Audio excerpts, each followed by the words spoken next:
We hear from so many business owners who are struggling with high turnover, low morale, and teams that just aren't clicking. And so often the real problem isn't the product, the service, or the people.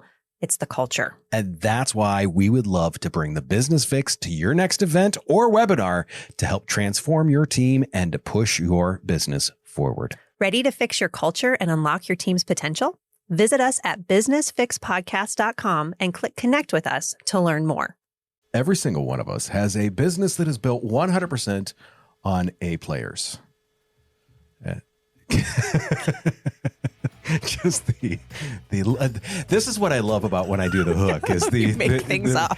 Well, yeah, not only that, but I feel bad for the people that just listen to the podcast instead of watching it, because the look on Chrissy's face right now of WTF is there's no way around it. We are going to talk, though. A, B, and C players all have a good place, correct? Yes. Yeah. There is a place for them in every business. You just have to figure out what it is and how to do it. Stay tuned.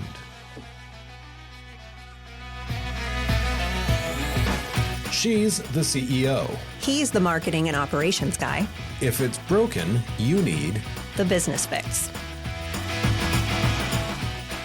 We are navigating the holidays. Yay. we are navigating the last holiday before we get that long stretch of I love that you think it's It's travel season after that for me. I am out of town like every week. From January to March. See, this is where our industries are so different because like everything changes for you in December. Mm-hmm. We get busy October, November, December. Like October, November, there's always some big projects we're doing. December, people are like, I still have some marketing budget left that I have to spend. Who can I give this to? And I'm over here like us. Oh, yeah. Nobody wants to do anything. They have to talk to us on the insurance side in December. Sure. They don't want to. They don't have a choice. Yeah. We can help them spend their money. Yeah. But like a bunch of us video producers talk. And January, a couple of us are like, hey, we should just go to Florida because the phone is not ringing. I'll be there. No one is in the studio. Nothing. It's like, so like going into January here is that I don't want to say we're coasting through it, but it's that for us, it's that rebuild. Like, what did we screw up last year? How can we fix things this year? Okay. This is when we plan because October, November, December are so busy. And see, January for us is really the apology tour because the carriers haven't done the things they were supposed to do because they were backlogged because of the holidays. And so our clients are upset and they're mad at us. And we're like, oh, no, this is who you need to be mad at. So we're demanding apologies from all the major insurance carriers on behalf of our clients for the things that they didn't do when we submitted their enrollments in November and we haven't gotten their ID cards and it's January 15th. It hasn't, it only happens every year for the last 10 years since the Affordable Care Act. But, so someday they'll perform. Would you say that those are C players? Oh, beyond C players. Those are we've had this discussion, and one of our number one podcasts is still termination. I know of people, and like looking at that. So that is the DF players that you terminate. Yes. We always talk like whether you want to or not, you categorize your people like this is an A player, this is a B player. You may not give them that name. No. But industry, most people, you can kind of generally come to that. Yeah. The true sign of great leadership isn't, we all just want to hire A players, but we also realize that that is a bad idea too. And an example I want to give of that is Meta. Yes. They recently went out and they poached a bunch of other like super high level AI people. Mm-hmm. And they poached a bunch of like super high level, super arrogant, super like leader people. And it is that very much like there was the mass hiring and the mass exodus. Well, they like didn't shortly corral after it properly. You have to hire the leadership that can corral those personalities. Otherwise, you're going to be miserable. Correct. And they were, because they had nothing but A players. Mm-hmm. And all of those A players were looking around at each other like, well, screw this. If I can't be the star, I am going to get the heck out of here. And I think, like team sports, I played soccer. There's always that A player on the team. Mm-hmm. There's always the high level player that needs that spotlight, and they deserve it in many cases. In the same sense, you've got to have those other players on your team. Yeah. Because if you just have the one person on the field, it's probably not going to go well. Yeah. And depending on what you're doing. Even if they're the superstar. Yeah. I mean, if it's bowling, yeah, you need all 8 players. But if it's soccer, if it's football, if it's baseball, there's everyone has their role in that. From, I mean, your people first perspective. Yeah. How does a leader, and I love this, ethically, Yes, because you're going to be better suited to talk about that than I will, ethically and efficiently figure out who the A, B, and C players are. And then additionally, like, how does your approach differ between those ones? So that way you can build a good culture rather than this toxic, like, going around screaming at C players, being like, you should be more like A player. Okay. So few things. We're gonna set I figured there's gonna be a few things. We're gonna lay a foundation first. Otherwise, this is a very short podcast. Short podcast. You just do it. So I want to start by saying out loud, A, B, and C are not value judgments about people. They're descriptions of fit and contribution in a specific seat. Yes. Right? Yes. So because we get into ethical trouble when we turn performance labels into character labels. By your laugh, you know this is a problem. They're not an idiot. They're just in the wrong seat. They're just in the wrong seat. Good leaders can separate who someone is from where they're positioned. Yes. So everyone, A, B, and C is a culture fit. They have to be, whether they're an A player or B. You have to know, regardless of whether they're labeled A, B, or C, they fit in the culture. They fit in the mission. They understand the values. They're a purpose fit. We don't grade people. We place them. Ooh. Yeah. So this is not like beef. No. This is not the USDA. We are not grading. And so only I would come up with that analogy. No, it's okay. I think it makes perfect sense because what I want to kind of talk about is like I label A, B, and C and I give them names because, we've got to make it easy. So here's my A, B, and C. I would expect nothing less. I know you wouldn't. And I'm going to describe all of them. But architects design the future, so those are A's. Builders execute the plan, B. And then contributors make it all work day in and day out. So that is C. So how do you ethically define them? Okay, let's talk about architects. They're the A players, high complexity, high ambiguity. So architects can design direction and solve problems that they don't have a playbook for. So they're the best at strategy, innovation, client retention, roles where there isn't a clear playbook. They're helping write the rules. So here's the trap, though, for A players. And where we get a mistake, especially as entrepreneurs, when we think I have to have all A players, right? Not every role needs an A player brain. No. Mm-mm. And you don't need A players all the time. They'll break things when they're bored, which is a couple podcasts ago. A lot of times our architects break things when they're bored if they don't have self-awareness. That's the other part is architects have to make sure that you have to work on training to make sure that they have self-awareness because most of them do not. Raising my hand as someone who's an architect who had to work a lot on her self-awareness. So it's not because I'm labeling, because I not only am I a client, I only am the company, I'm also a client. All right. So, and the other thing too about A players, you put an A player in a routine heavy role, it's a really fast way to burn them out and confuse the team because they're going to start breaking things. They're going to start trying to do things a different way. And if they don't have the self-awareness or the skills that have been developed in professional development to lead a team, they're going to cause some challenges for you or opportunities for growth, depending on how you want to phrase it.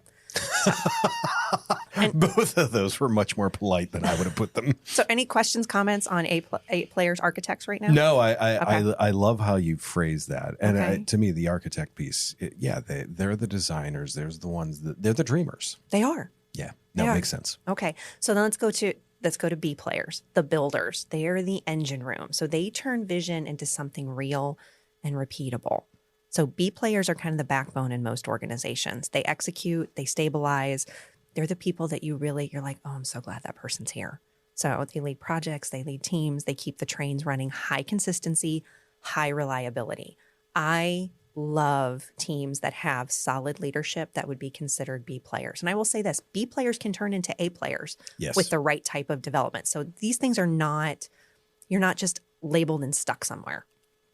Okay, so you got to think about what they like. They want clarity. They want consistency. They want direction. Those 3 C's of leadership we keep talking about, clarity, consistency, and care, B players love them, builders love them. And when they get it, they're incredibly reliable. So, and culturally, B players matter, I would say, even more than your architects, because they model what good looks like every day, day in, day out. Totally agree with that one.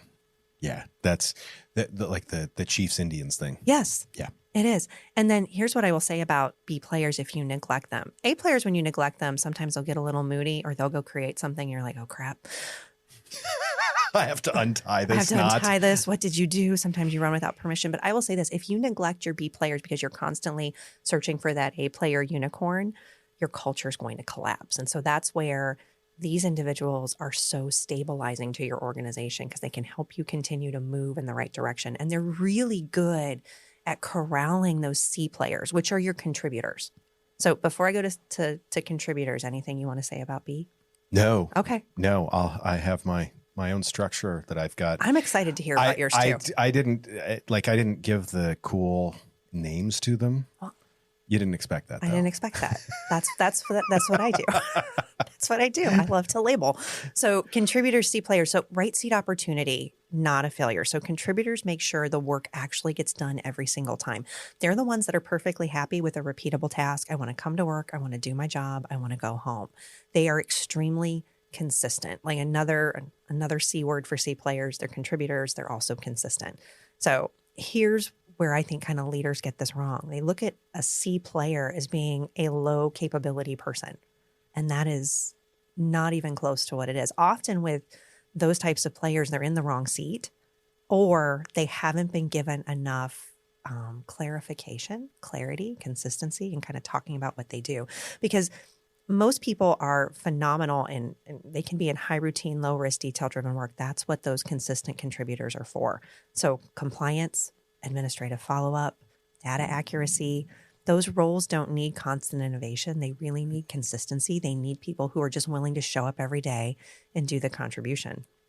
And so I will tell you too, around a C player, I mean, if the role is clearly defined, that contributor, if we are going to grade them, they're going to do A-level work all of the time in the right seat. Correct. So, yeah.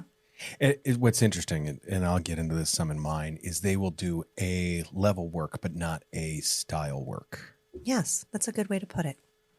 It's because it's a different thing. It is. Yep. Completely agree.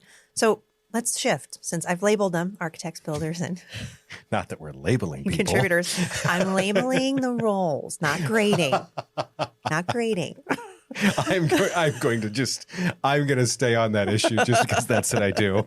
I'm like a dog. When I get a hold of it, I'm not letting go. I may growl later. That's totally fine. How do we practically ensure we're putting those A, B, C players in the right seats? So let's talk. I want you to talk about concrete steps, leaders take, matching strengths, routine, dependable skills. How do you do this?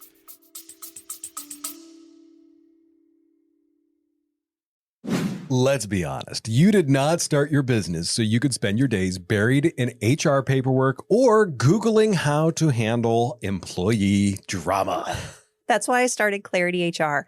We're your fractional HR team giving you real people, real support, and real solutions. Whether it's compliance headaches, hiring struggles, or just needing someone to take the people stuff off your plate, we've got your back. So if you're ready to stop using duct tape and hope as your HR strategy and finally get some peace of mind, head over to clarityhr.com. That's clarityhr.com. Simple, clear, and here to help. I'll give you a few seconds to go to the website while we get ready to get back to the show.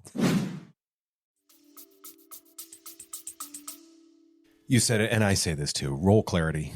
What is your job? What are you trying to accomplish? That is the biggest thing where people get off track with A, B, and C players. What is their job and what are they trying to accomplish? Because each one of those needs something different. The way that gets off track is people don't audit the skills that people have. They give it this gut feeling like, oh, they're not good at the thing. Well, they may not be good at the thing the way you have it set up. Or did you explain the thing? Correct. Yeah. And I've seen so many times where it's someone's like, hey, they aren't good with Excel. No. They didn't do Excel the way you would do it. They switched 5 columns around. So when you looked at the sheet, it looked totally foreign to you. That's not an issue. And that's one of those things. So it's not a skill issue. That's probably a clarity issue. I'd like it done this specific way, or just work with it the other way. The other thing is that I try and look at if there is a C player that is becoming a C- or D+ player, is I try and look at a 3-move rule. Okay. Are they in the wrong spot? And what are 2 or 3 other places that I could put them in where they may be a better fit?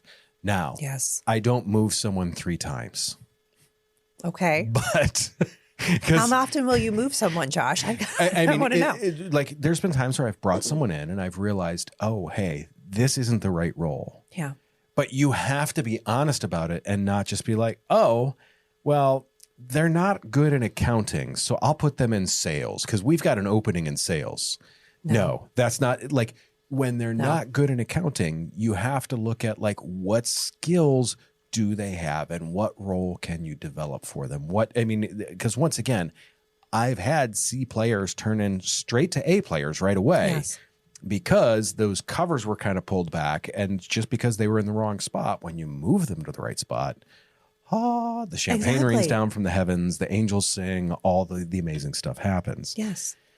To me, that like the way that I look at it is like with A's, for me, it's I tell them the what, let them kind of figure out the how.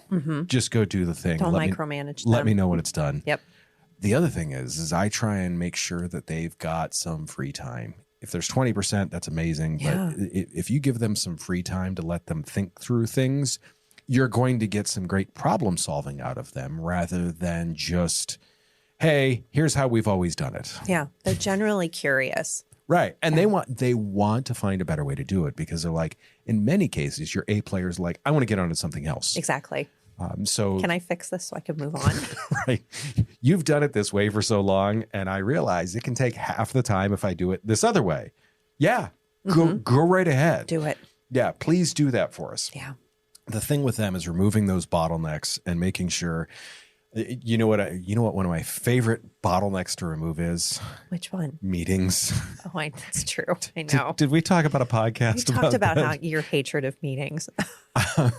If I had a meeting today that literally it was a half an hour meeting, we had 15 minutes left because I sent everything that they needed ahead of time. Yes. They looked at it. They're like, oh, yeah. As soon as I said, what are your thoughts? They're like, this is wonderful. And I'm like, great. Great. How was your holiday? Yeah. I'm going to do you want time back or do you want us to just BS? Because we can do either. Either one. Yeah. Either one. When it comes to the B's, to me, it's looking at, I do have some more meetings with them, but it is typically just a quick scheduled one-on-one. In many cases, it's a message. Hey, what are some issues you're having? What are some ways that I can help? Yep. Those types of things do amazing for keeping B's on track. Yeah. And we use Google Chat for communication. It's like Slack. It's like any others. To send a message like that, it's personal. It's directed to them. They know, hey, this is for me. And they feel free to answer whenever they get to it. I don't want to interrupt what they're doing. It appears, it's there. It's slightly more important than an email, but it's not going to get buried. It's not time consuming. Nope. Good. Great. Awesome. Yeah. Thanks. Have a great week. The other thing with them is I make sure that we look at the data from B players to make sure that they're on track, because sometimes you will realize a B player is off track before they will. Yes. And completely agree. To approach that B player to say, hey, I'm seeing something here. Let's talk about this. Once again, they're not always going to see it right up front. No.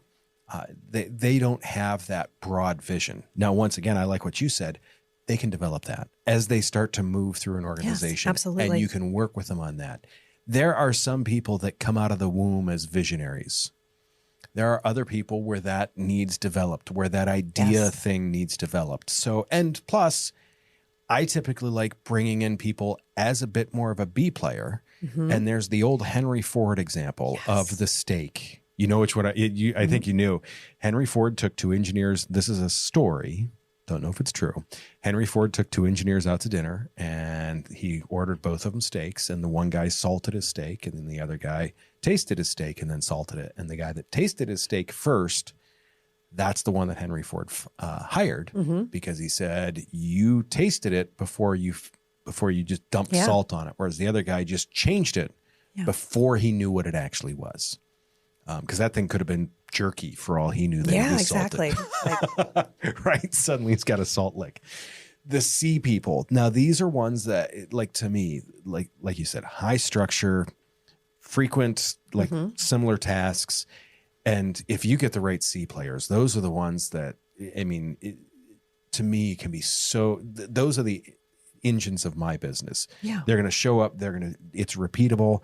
The thing that I love about this, and kind of as we talk through this, is the C players have the SOPs, so that way they know exactly what they're doing. There's no ambiguity to it. There are areas where we have C's that are B's and A's, depending on what they're doing and what they're working on. Yeah. And to me, so many people just say, oh, Bob doesn't do this, so therefore Bob's a C. No, because in some areas, Bob's probably an A. In some areas, Bob's probably a B. And I don't want to say there's ambiguity to that. It's task and it's process and it's thought specific. Yeah. What are they working on? Because if you just tell C players to do the thing and just shut up, you're losing out on some of your best ideas. Yeah. So I always warn people about like taking the C player and just shoving them in the dark corner, like Milton. And don't do that. I told them I did not want to move my office. Right. So if you just shove Milton in the basement, you're going to lose out on a lot of great ideas. Yes. You're going to lose out on a lot of the great process things. So the difference is how they perform in, I guess I would say, kind of the overall round numbers thing. Those A's, 90% of the time, just let them run. Yeah. The B's, give them guardrails, but once again, running still a little bit. The C's should have a lane, but make sure that they know that there's intersections up ahead that they should look at, that they should be paying attention to. That, to me, is the thing where so many people, I feel, drop the ball on their A, B, and C players. Yes, because they forget that they have to manage people. Correct. Yeah. They just go to your end of the building. I'm going to be crying under my desk. Leave me alone. Yeah. Or I want to work on my projects. You go work on the things that I don't want to work on, but I'm not going to tell you how to do them. So good luck. No. Not that we've ever done that before. Never. Ever. It's so funny because like so many of these things we've seen in other businesses. Yeah. We've also seen in our own businesses. We can identify it because we have lived experience. Correct. I'm not, it's funny. I talk about stuff like this all the time and I'm like, we've seen, and then sometimes I'm like, yeah, I was the idiot. I screwed up. Right. It's that. So yes. Yeah. Well, that's why we feel smart enough to have a podcast, is because we have screwed this up. Yes. Don't make the same mistakes or make them faster. And I guess that, to me, that's the other thing with the people is if you see that you have put a C player into a B seat overall. Yeah. That's a mistake. It is. Own that and realize that and have that awkward conversation like, hey, this wasn't the right move. If you moved a B player into an A role too soon, or maybe they just don't have that vision or that ability to solve problems, realize it and realize that's not on them. That's on you. Exactly. I've seen so many times where people promote someone mistakenly and the person either A, they leave them there to flounder, the Peter principle. Yes. We've promoted, I love the wording of that I use on the Peter principle. Promote someone to their level of incompetence. Yes. So you promote them until they can't do the job anymore. Once they can't do the job, well, that's where you have to leave them. To me, it's making sure that you say, oh, maybe this isn't a fit. And you have to figure out how to have that sweaty 10-minute conversation. Yeah. It may not be going back to their previous role. No. But if you've felt highly enough of them to think that they could move to an A role in that space, realize that there's probably something parallel that they will be able to do. Yeah. And when you're migrating someone, I think it's important to understand that there is a time component that you have to have in managing or leading them. It's not going to be the same ease of, well, they were great at this job. Well, yeah, but now you have to train them to do a new job. It's like you just assume, oh, they know what to do. No, they don't. No, they don't. It's a new hire. It is a new hire. They know your company. Absolutely unfair for you to think like, oh, I'm just going to promote this person and they're just going to get it. That is less than 1%. So stop thinking that it's just going to happen and be magic. Just do the work.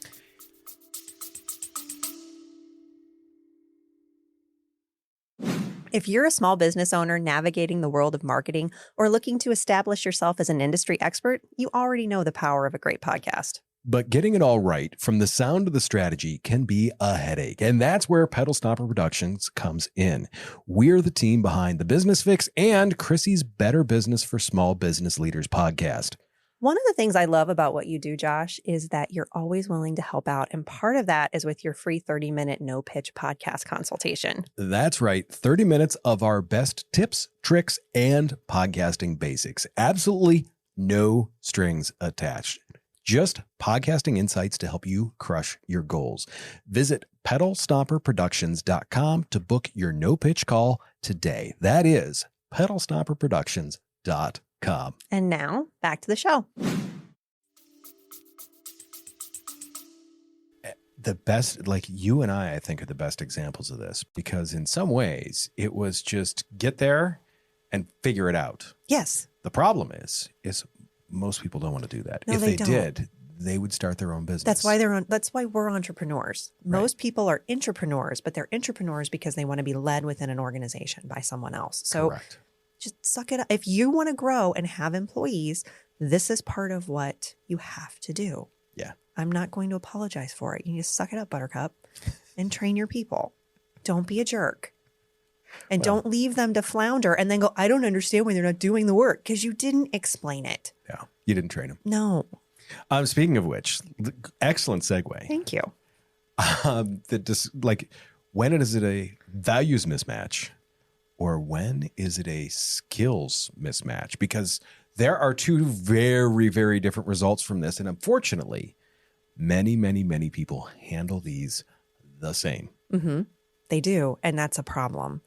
That's a big problem. I would say it's such an important distinction. You know, values mismatch is almost always for me a fire. Yep. It's 99.9%, in part because there's this tiny little percentage where I could say maybe you didn't clarify what your organizational values are.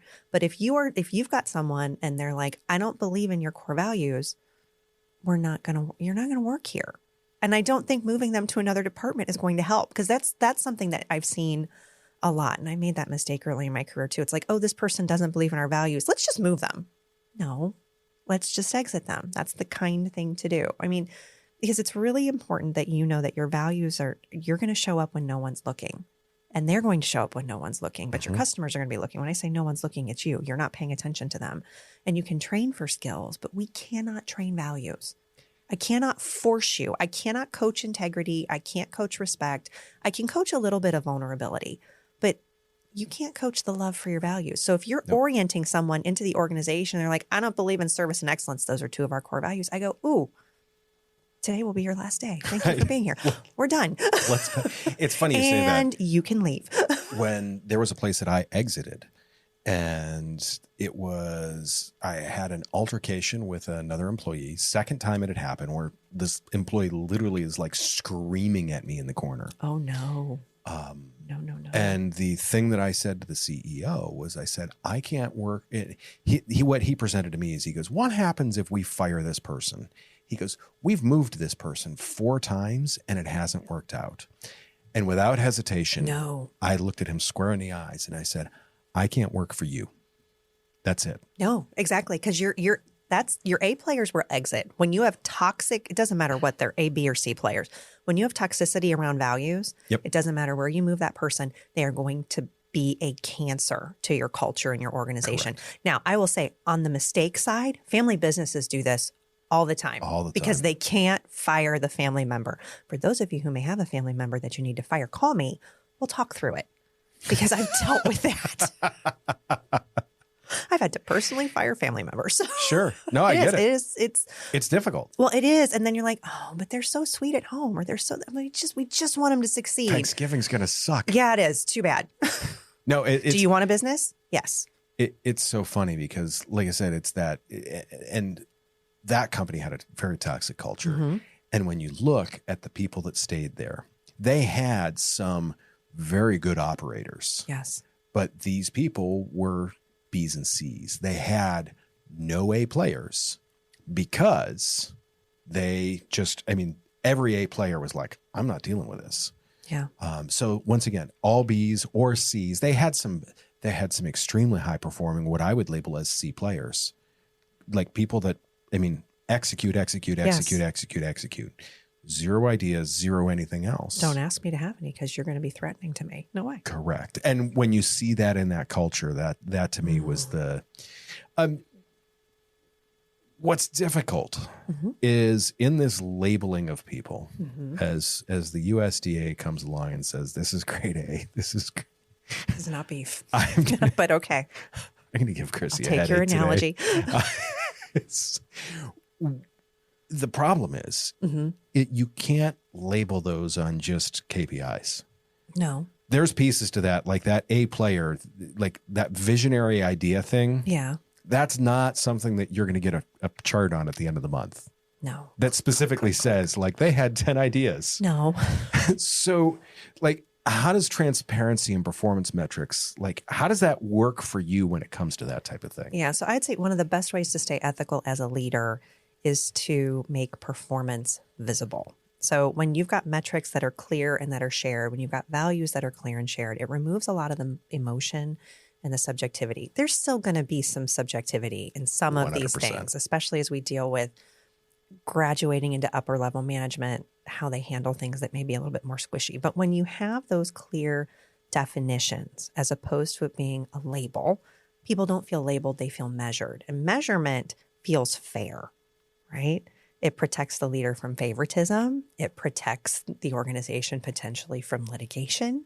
It protects the employee, and it really protects the employee from guessing games. Yes. So, and I will say this, as a leader, you also need to measure your own performance. Yes. And that is something where I think a lot of small businesses, you're like, I'm going to performance manage all my people. We've got all of these things. 360 feedback can be really uncomfortable. It can be really powerful in helping you see where your gaps are. This is why I am a huge proponent of professional development, getting yourself a business coach, getting someone who's able to say, hey, here's your blind spots. Here's what's going on. Because your team members, your employees are not always going to say those things to you. So you've got to be able to have people that are able to do that. So measuring your own performance is just as important as being transparent in the performance of measurement for other people. And I will say, share your performance with your team. Let them see it as well. Yes. And don't just be like, hey, I'm rock star. I'm amazing. I know I am, but I'm amazing. Here's where I screwed up this year. That's why all you peasants are sitting down there. No, we don't do that. We don't walk in with a crown and a cape. Don't. No. No. Yeah, no. Kind of last one to touch on with this. Yeah. When you say, hey, for like a C player, this is turning into a C minus or D plus, and it's time to. I mean, it's really easy. And it doesn't matter whether it's an A player, a B player, or a C player. I mean, for me, it's you cut ties when you've done the hard leadership work, which is you've clarified the expectations, you've tried repositioning if it's not a values issue, and then you've offered support. So if you've done those three things, you've been clear, you've retrained, and they're still not meeting that standard or owning their role, I mean, it's not just a contributor seat issue. I mean, you let things go. Yeah, no, that's when I'm just full agreement with that. It really, if it's not a fit, it's not a fit. No, because you're hostages, both of you. Correct. You're both hostages. And then like nothing's more awkward than being in the room with a bunch of hostages. Exactly. So all the rest of your employees are looking around like, those two ever going to finally just like kill each other? Or exactly. Right. Yeah, or can we just fire this person and move on? And I will say, Right. It's just, you exit them with dignity. And I think exiting someone, letting them go with dignity is the most honest thing you can do for them. Yep. I agree. This is not a fit. We appreciate the work that you've done. It's just not working out. And we're going to separate. Right. That's okay. That's all it takes. Yes. Actionable stuff. Yes. Oh, yeah. So to me, audit the roles, define every single job in your company, give it some measurable outputs. There's a scorecard instead of just do the things. Yeah, that's exactly what it is. I would say the next one is using that ABC lens. Yep. You know, what are they for the role, determining what the task needs, and then placing people accordingly. Having a good job description is really important in this area because it can clarify expectations before someone even walks in the door. Are we even hiring the right type of person? Yeah. Do you have these skills? Do you have these skills? Yep. If you don't, there's the 3-move rule. Yeah. What are 3 other spots in the company that they may be an asset in? And the big thing to me is first off, you've already changed this person's life. You've brought them into your company. Find like you've spent a month, 2 months, 4 months, 6 months, a year knowing this person. You should have an idea of what they're good at and what they're not good at. Find a spot for them. If you don't have that spot, make that spot or make the door open. Yeah. And I would say the next one is, documenting those wins. So when a C player succeeds in something that's routine, you need to celebrate that and document why, because it's just as important to celebrate those mid-level work, that C-level work, the contributory work, as it is to celebrate the A-level work, the architect work. Yes, the last one, and this one, it's funny. Coach the upside. Yes. Coaching your B players will get you far more than spending all day kissing your A player's ass. Sports, any sport I have ever played, there's like the best coaches work with the B players because they realize that out of these 10 people, bringing them up 5% each is going to be huge. Yeah. To take the A player and to get 1% out of them is a lot of work. But the A player is the cool guy in the room, so they're going to hang out with them. And once again, you get nothing out of it. You don't. You get barely anything out of it. Spend the time with the B players, working on them, working on developing them, working on growing them. Don't neglect either of the other ends. If I had to put a label to it, I'd say probably 50, 30, 20. 50% on your Bs, 30% on your Cs, 20% on your As. Absolutely. In terms of where you're going to spend your time. Yeah. What's one question a leader should ask themselves before they tell a C player, hey, the door is open for you. We've packed your stuff. So it's really simple. It's, have I truly put this person in the right seat with clear expectations and support? Did I do my job? Yep. Because if I haven't clarified the role, defined success, given them a fair chance, firing's premature. I screwed up. But if I've done that work, I can't, or they won't meet the standard, then it's really easy. But you've got to clarify expectations. Yeah. Have you said clarify? A lot. Clarify and consistent. That's what we need. We should have called this the Clarifying Podcast. Clarifying Podcast. All right. So what's the single biggest risk an operations leader takes when they try to put an A player into a highly routine, predictable role? They're just like, nope, I'm out. Yep. They're just, and I mean, once again, you've seen this more than I have, where they're like, oh, we're going to turn this knob, we're going to flip this switch, we're going to adjust this, because they're like, hey, I can tinker here. No. This is not the tinkering spot. No. This is not the things that you play with. These are not like, no switches, no buttons, no knobs. Stop turning things. Yes. And so, you they either exit because they're like, snooze fest. Yes. You find them sleeping at their desk, in between looking on Indeed, or they start turning knobs, and you're like, why is my business imploding? And then all of a sudden you look over and every SOP is written totally different. Yeah. The thing to me, and like, you have to have each player. Someone that wants to build an A team. Yes. It's just not going to work. No. Definitely just not going to work. No. That all being said, we know you want to build a high-performing team. Clarity HR helps with that, don't they? We do. Yeah. Yes. Yeah, I figured you guys would do something like that. HR in the title seems HR in to. the title. Yeah, it was my first clue. Human. Human resource. Yes. Seem. Aren't you proud of me for making that connection? Good job. Thank you. Way to Thank leap. you. Thank you. If you want more information, other resources, past episodes, businessfixpodcast.com. Make sure to follow us on all of the social medias. Our Instagram's still killing it. It is. It's great. Yeah, it really is. Still killing it on Instagram. I'd love that. It's funny. I get notifications all day long. We have new followers. And they're like, Kim sits there and she's like, why is your phone dinging? And I'm like, that's just my ego getting bigger. People love us. I'm a big deal on Instagram. That's what I keep thinking. Yeah. We're influencers. No, not even close. Both people we influence. That being said, we'd love a review, a subscription, follow, anything like that. We'd really appreciate it. Next week, we'll be talking about discussing growth and loneliness. One is the loneliest number. Yeah. Who are your people and who your people are can be very different things. Yeah. Do us a favor. Take care of yourself. If you can't, take care of someone else too. We will see you very, very soon.